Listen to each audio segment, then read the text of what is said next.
Hello everyone, I'm Runal Mehta and welcome back to our channel digiate.com. We are your digital aid and we provide free courses on the subjects of business and marketing. Let's start with multi-channel distribution. Multi-channel sellers sell commodities or services through many channels. Many retail firms have started to use several channels to communicate with customers. Aside from their website, most large shops and catalog retailers sell their products in both stores and online. How does it work? Well, the option of going from offline to online is the initial option when you have a brick-and-mortar store. The seller establishes a brick-and-mortar shop first and then expands the business to include an online presence, as done by IKEA. On the other hand, the option of going from online to offline channel, the seller typically begins with an online presence and subsequently expands by establishing a brick-and-mortar facility, as done by Gymshark, a pretty famous online athletic apparel retailer, but also has pop-up stores in many countries to give the customers the element of tangibility and look and feel. Now, moving on to some case studies and examples. Now, we all know that Walmart has a brick-and-mortar store and is very strong in that segment. But Walmart's e-commerce sales in fiscal 2022 grew by 11%. That means the game is pretty strong as far as their online presence is concerned. Moving forward, IKEA, we also know a traditional furniture retailer, had an offline presence, but in 2021, IKEA's online channel witnessed more than 5 billion visitors and online sales increased by 73%. Online sales now account for 26% of IKEA's total sales. That means long-time established offline retailers are also taking their online game seriously. Moving on to an example of Amazon. Now, in this case, we know Amazon as an online retailer, the world's largest online retailer, in fact. Now, Amazon has over 600 physical retail locations. 500 of these locations are through Whole Food stores, which it acquired some years back.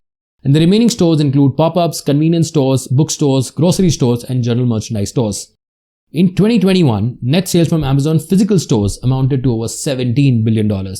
Well, this figure is quite minuscule compared to its total retail sales, but still a growing number. Now let's look at the types of multi-channel distribution. First is the store channel.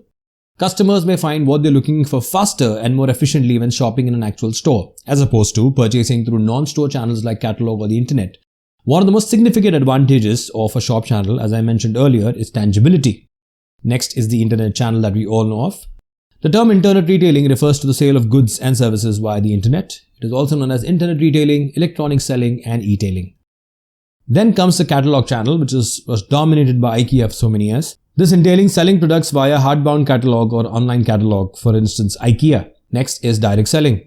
Direct selling is a process of interacting with customers in person at a suitable location. These people are taught to discuss product features or describe a service after taking an order.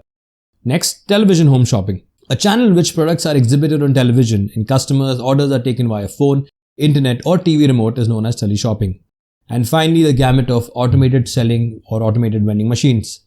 This type of retail chain offers goods in exchange for cash or the use of credit card. The items in this form of distribution are pre-stored and in stock and then handed out to clients after the payment is made. Vending machines, also known as automated retailing devices, are frequently found in public areas such as offices, schools, metro stations, shopping malls, etc. Now, how does multi-channel distribution help your business? First, it helps in overcoming the limitations of a store size because your online catalog can be massive. Next, it aids in market penetration because you get to the customer through various options. There is an optimized active inventory turnover. Effectively use your assets, and finally provides a large choice of items to the purchaser.